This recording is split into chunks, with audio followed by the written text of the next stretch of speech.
if you're tuning in for the first time, you're about to experience Inchstones. What Inchstones are the little tiny things that you could put in play every single day. When you pile them together, they create a milestone. Everyone told me my whole entire life, what are the milestones that you're looking for? What's the ultimate vision? But they wouldn't tell me about the little tiny things that I could do on a day-to-day basis that would pile up and become that vision. And so when I started this out, I wanted to do the corresponding proverb for the corresponding day because it was endless wisdom and it was evergreen. It was something that you could listen to 2 years from now, a month from now, whatever it is. And what we do is we go through the corresponding proverb for the corresponding day. And every single month, yes, we read Proverbs 1, but it reads different because when we read Proverbs 1 this month and then next month and then in December, we're going to have different circumstances in our lives, different situations that are happening. So the word will actually read different. And it's amazing because it's 3,000-year-old wisdom that could be applicable today. And a big reason why I'm doing this is because imagine what the legacy that my kids will have to be able to go back to the podcast and they'll be able to, listen in. And even if it's just that I say hello to them and tell them that I love them every single day, or even my wife or my loved ones, my friends, anything like that. So that's the reason why why we do it. And also it's amazing when we start to go through this type of wisdom. We go through, 3,000-year-old wisdom and we'll test every single thing. Like I like to test everything, run it through the filter of wisdom. And in this search of wisdom, for me, this journey going on it's, and finding out that the wisdom is nothing more than the right use of knowledge. And so in the corresponding proverb for the corresponding day, meaning that there's 31 proverbs in the book of Proverbs, and there's 31 days in the month most of the time. And when you follow those things, it's unbelievable what can happen. I read a book a couple years ago, and it challenged me a little bit. It said, if you read the corresponding proverb, corresponding day, for 1 year, 365 days in a row, you'll triple your income. And I went to it from a worldly standpoint. I was like, I want to prove this guy wrong, or I want to prove him right. But when I dove into it, it was amazing because I went after the fact of, hey, this is going to really help my financial life. But what it started to do is it started to fill up my spirit and be able to get me to a point where you can actually go get the finances or go get the relationship or whatever it was, but you can also sustain it, but it's for the right reasons. So this has been amazing. So why don't we get this party started? It's Proverbs 21 today, and it's the 21st of June, 2024. And oh yeah, happy anniversary, 16 years to my wife. You're awesome. You're beautiful. I'd marry you all over again every single day of my entire life. And you're better than 16 years ago when I married you. You keep getting better every single day. And I love you more than life itself. So let's get this party started.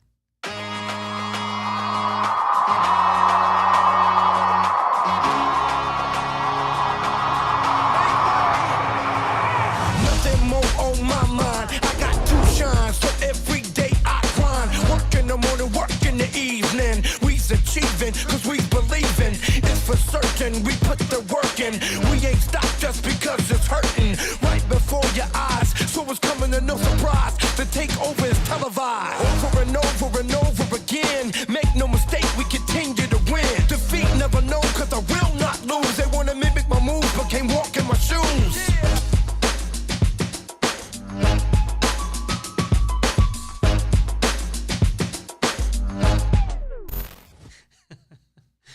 When I was in probably 4th or 5th grade, I remember hearing all over the place. We didn't go to church growing up at all.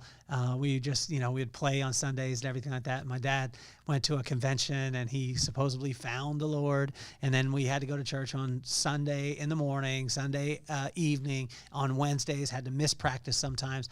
And honestly, we didn't like it at all. It was awful. It was horrible for us as kids. And I remember them saying, like, you need to give your heart to the Lord. And I was like, well, I ain't giving nothing to nobody, especially my heart. And then in 5th grade, I was just about to hop in the shower and I just felt this little nudge, right? I felt this little nudge like, why don't you just try it? Give me your heart. And I didn't realize that my heart was going to be the epicenter of every single thing else. Like all I had to do was just give my heart, and then all the rest of the stuff would start to fall in line. Now, it wouldn't be perfect. The circumstances wouldn't be perfect. If you know me from growing up, you knew our circumstances were not perfect at all. Family challenges, financial challenges, all those things. But what it did is it gave me kind of almost a North Star. And that was a cool thing with my mama. She gave me and my brothers that North Star to be able to look towards and say, like, hey, I'm off course. Things are challenging, whatever it was, but to be able to have hope for a brighter day. And that's because she was constantly directing our eyes to the Lord. But I believe she was directing our eyes because she knew that our eyes, if we saw him or we were around him, then it would start to get into our heart. And when it got into our heart, then it would flow out our mouth, and our words would create our reality. So in a sense here is, if I can control the heart, I can control everything. And it's incredible that way, because in today's proverb, as I was walking this morning, I was listening to it before. I listened to it about 4 or 5 times on the, on my walk. And then I went in and I did my study and my annotation. I used a remarkable tablet. If you don't have one, check this one out. I'm not sponsored by them. I will be at some point, but it's a digital paper. And if you want the notes, send me a message and I'll send you the notes also. But as I sat down to annotate, what God gave me is he just kept saying, just give me your heart, just give me your heart, just give me your heart. It is that simple. And I was like, no, it can't be that simple, God. Like, I've got to learn how to, do business. I've got to learn how to build people. I got to learn how to speak. I got to, all these things. And he's like, just give me your heart and I'll work on every other thing. And so the challenge was, when I first started with this stuff is, when I was a kid, is like, how do you actually give your heart? Well, here it goes. And why should I? So in verse 1, it talks about that he will keep you fresh. Like, if you give him your heart, he'll keep you fresh. He'll keep you relevant. You'll never have to study trends, because when we look at something that's sustainable, think about, as opposed to a trend, a movement. Right? And think about that, like a trend on TikTok that's the hottest song. In a month from now, it's not going to be the hottest song. It's not to say that that's bad, but you think about a movement. Joe Coy said something the other day in one of his stand-ups, and he was talking about, mumble rap, and he was making fun of it and all the stuff. And he said, but, 30 years later, after Biggie did his music, people are still shouting it, and it tears down the club every single time that it comes on. Biggie was a movement. Some of the stuff that's happening today is a trend. It's a flash in the pan. And a movement lasts the test of time. And so, if we want to be a movement, we've got to stay fresh. And what God says in verse 1 of Proverbs 21, give me your heart. It says, in the Lord's hand, a king's heart is a stream of water that he channels towards all who please him. And so a stream, if you think about that, a stream is constantly going to stay fresh. It's not the same water. It's constantly moving. In verse 2, he just wants us to know that he knows our heart. He knows exactly where you're at right now. He knows why you're doing what you're doing, and we can't trick him. And one of the songs by Black Eyed Peas, Ain't No Running From Karma, Ain't No Running. And where they use the word karma, but understand, like, there's no running from it. There's no running from him. He built you. He created you. He knows exactly what's in your heart. So honestly, just give it to him. Just give it up to him. The quicker you give it up to him, and realize that you can't be in control of all the things in your life. You could try, and I've tried this, but we can have a plan, but the flow is going to be in him. And so my wife says it all the time. You can stick to the plan, but you got to go with the flow. In verse 3, 6, 8, 9, and 27, and I notice every time that there's a reference to something that many times in verse 3, 6, 8, 9, and 27, that there is something very important that he's saying here. And what he was saying is, to do right is better than sacrifice. To do right is better than sacrifice. What I had to understand here is there was times where I was like, you know what? Like, let me do this thing. Even though it's not exactly right, I'll get a great result. And then what I'll be able to do is I'll be able to bless so many other people because I did this thing. And what God is saying is, like, I own it all. I built it all. I don't need it. I just want you to do the right thing. And with the right thing, I'll exponentially bless you anyway. But I'll have it be sustainable and not a trend. In verse 4 and 24, he talks about staying humble. And I looked at this and it said haughty eyes and a proud heart. Haughty eyes, proud heart. And I had to look this up. And haughty eyes just meant that we look down on other people. And so a lot of times when we succeed or something happens, we have the tendency to say like, oh, I'm in this spot, so these people are below me. And I've done that before. I remember, flying first class before, and flying first class, I just watched people as they walk back. I was like, don't look at me. Don't try and get that coach on me. You know what I'm saying? Like you get idiotic and prideful in what it is that you're doing. And what he says is just stay humble in verse 20, in 4 and 24. He will help us to stay humble, and he wants us to stay humble. Just give him your heart, and he'll keep that pride at bay. Now, not to say that he'll do it once and then it'll be done. It's like brushing your teeth. It has to be done every single day. And it talked about in that we just lift people up as much as humanly possible. In verse 5 and verse 25 and 26, this was a very important one too, because there was 3 reference points here. Is to be diligent brings profit. If you're in haste, it brings poverty. If you're diligent, doing right work, it'll bring profit. But if you're in haste, meaning that you're in a rush, that you're constantly trying to do things, it'll bring poverty. And it won't just bring poverty when we think about a money standpoint of it. Think about when you do stuff out of haste and you're in such a rush and you think that you have to do this and that and the other and you think you're going to miss the bus. What happens? A lot of times we have poverty of the spirit. Sometimes we have poverty of energy. Sometimes we have poverty of friendship. Sometimes it is financial too. And in verse 5, 25, and 26, it hits this. In verse 7, it talks about silly behavior gets silly results. This is so simple. I think that wisdom is so simple that a lot of times we overlook it, so we go to the shiny. But imagine that. If you think about it, silly behavior brings silly results. Rick Burkholder, the vice president of sports medicine and performance for the Kansas City Chiefs yesterday on the podcast, episode 460. If you haven't listened to it, it is unbelievable. He talks about Patrick Mahomes, Travis Kelce, Andy Reid. It talks about being there for a Super Bowl, being on the field, conversations with Patrick Mahomes. I mean, it is unbelievable. Go back and listen to that one. It was a mind blower for me. But he talked about this. If you do silly things, you'll get silly results. And he talks to his daughters about this and, think about that. So in verse 11, 12, and 15, he reiterates this. If you're silly, you'll be punished. If you're wise, you'll pay attention. The silly will be punished, but the wise, to be wise, you just have to pay attention. And imagine that, that one really took me to a place because I was like, wow, if I'm going to be silly, then I'm going to be punished. But if to be wise, I just have to pay attention. It doesn't cost me anything. It doesn't cost you anything to pay attention, but it is the greatest payment you can ever make in your entire life is to pay attention. In verse 13 and 26, this is a repeat. Verse 26 is in diligent, and it's in this one. In verse 13 and 26, it talks about being generous.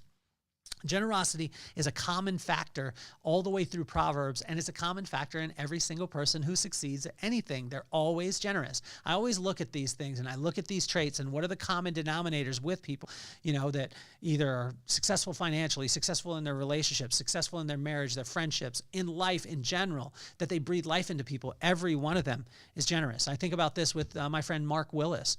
Mark Willis is one of the most generous people that I know, and you know what? Things tend to work out for him.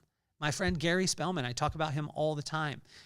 So in verse 16, 20, and 29, it talks about prudence. And prudence was one of those things as a kid, if a person said, oh, you're a prude, or, and I never knew what it meant. And then I just looked up the word. And prudence just means thought of the future. So if you're thinking of the future, right, silly behavior, silly results. But if you're thinking of the future, and you're wanting to be kind, people say be kind to your future self, silly behavior will be silly to you at that time because you know that you'll get silly results. So if you take thought of the future in verse 16, 20, and 29, it drives this home in Proverbs 21. And then in verse 17 and 19, it says he wants to be your first love. Like God wants to be your first love. If you love him first and love him best, you can love others also. And if you think about this, like Lenny Kravitz, probably one of my favorite rock stars in the world, if not the, love is my religion. Like when he was saying that, like if you think about, anything that works out, there's always love around it. Anything that prospers at a high level, there's always love around it. Now, there's things that may seem to succeed for a small amount of time if there's strife and, competition, all these things, but love wins overall. When Rick Burkholder was talking about Andy Reid, he was talking about the love in his heart for the game that he coaches. And guess what? I thought it was because they had the greatest players. I thought there was some sort of cheat code, but you know what it was? There was love inside of it, and love brings respect. And when you have love and respect and love and faithfulness, guys, it is amazing how much of a cheat code that can be. In verse 21 and 28, it goes right into this as far as righteousness and love equals life, prosperity, and honor. Imagine that. Let's do it. Let's reverse engineer it. If you want honor, prosperity, and life, you'll simply fill yourself up with righteousness and love. What is righteousness? It's just doing the right thing. How do we know what the right thing is? By spending time with the one who created us and gave us our purpose in the first place. How do we do that? Through his word, through quiet time, through walks, through all those things. So that's what I want to challenge you to do today is just spend like 3 minutes, just 3 minutes today. Silent. Get a notebook, get silent, maybe write out some of the questions you have, write down what you're hearing, spend 3 minutes in communion. Just that. You could do it on a walk. You could do it on a bike ride. You could do it wherever. In verse 22, it talks about wisdom is the highest strength, that wisdom will take down anything. So you could look at a person who has tons and tons of strength, but a wise person will be stronger than all of them. And in verse 23, it goes into the power of the mouth and the tongue. The power of the mouth and the tongue, not only just the mouth, the words that are coming out, but how you use your words, meaning your tongue, how you articulate them. Your words have the power of life and death. That's why we should always speak life to every single person today. One other challenge, take this one. Call someone today. I got to call Fran Wax yesterday, and I just told her, I absolutely love you. You inspire me. She was a client of mine for almost 30 years. And I just got to call her, and I tell you, she just lit me up. I was lit up. She was lit up. She was excited. And I spoke life to her saying, Fran, your whole family was responsible for my entire business, and I want to thank you. But it wasn't an overarching, it wasn't a vague statement. It was direct, letting her know that her son Adam, her daughter Erin, her daughter Rachel, that they had impact on me and impact on my life. And not only my life, but my kids now are living a life because of the Wax family. And I want to thank you. Speak life into people at all costs. Verse 30, it talks about wisdom, insight, and a plan. So there's no wisdom, there's no insight, there's no plan that's a match for the Lord. There's nothing. So think of that. Like if you go with worldly wisdom, worldly insight, worldly plan, you can have all the techniques in the whole entire world, and without him, it won't succeed at the level that it will with him. So it goes right back to this, is in verse 31, he says he just wants your heart. You could do all the things. You can do all the things, but the real power rests in him. And where he wants to live and reside is in your heart. And as we finish up today, what I look at is all he wants is your heart, because he knows everything flows from it. He knows what you've been through, what you're experiencing, and what is coming, and he wants to prepare you with strength that can overcome all the circumstances. Past, present, and future. His only requirement is for you to spend time with him, and he will lead you. He will keep you fresh. He always knows your heart. He doesn't need your sacrifice. He will teach you diligence. He will teach you humility. He will keep you away from silly behavior, which will create silly results. He will help you to choose between being silly or wise, and you'll choose wisdom because of him. He'll teach you generosity, prudence, and he wants to be your first love. He'll teach you righteousness and love. He'll teach you wisdom. He'll teach you the power of the mouth and the tongue. He'll let you know that wisdom, insight, and any plan has nothing when it comes up against him. And he ultimately wants to know you, wants you to know that he is where the real power is, and he simply wants your heart. In Proverbs 21, the corresponding proverb for the corresponding day, start reading the word, and then the word will start to read you. We've got July 23rd. The Vibe Room is coming up. It is actually sold out. I think I might have 1 or 2 tickets set aside just for me, and I want to gift them to someone who reaches out to me and lets me know that they would like to come.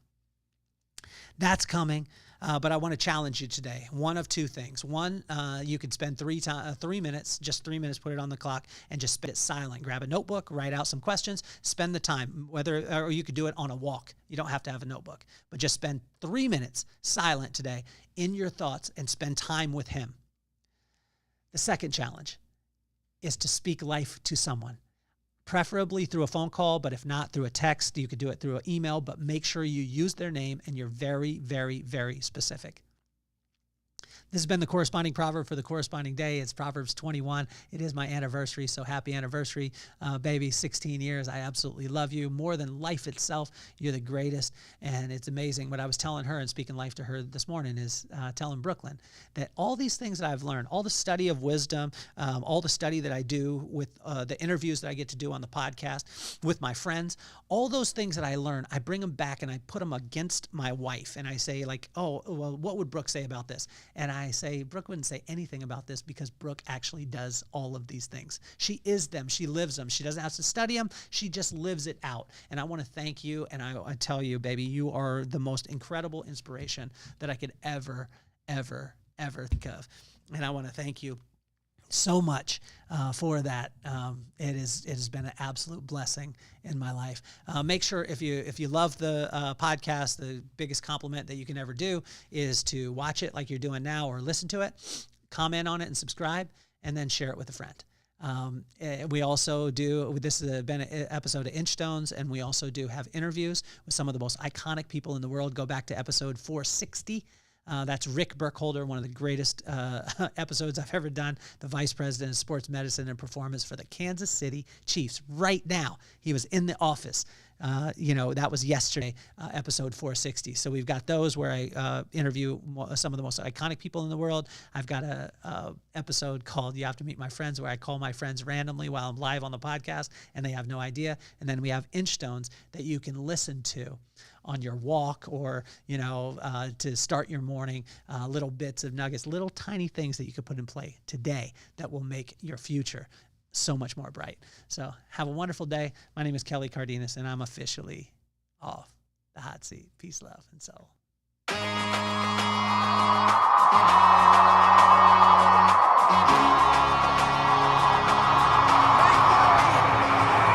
Nothing more on my mind. I got 2 shines, so every day I grind. Work in the morning, work in the evening. We's achieving, cause we believing. It's for certain, we put the work in. We ain't stopped just because it's hurting. Right before your eyes, so it's coming to no surprise. The takeover is televised.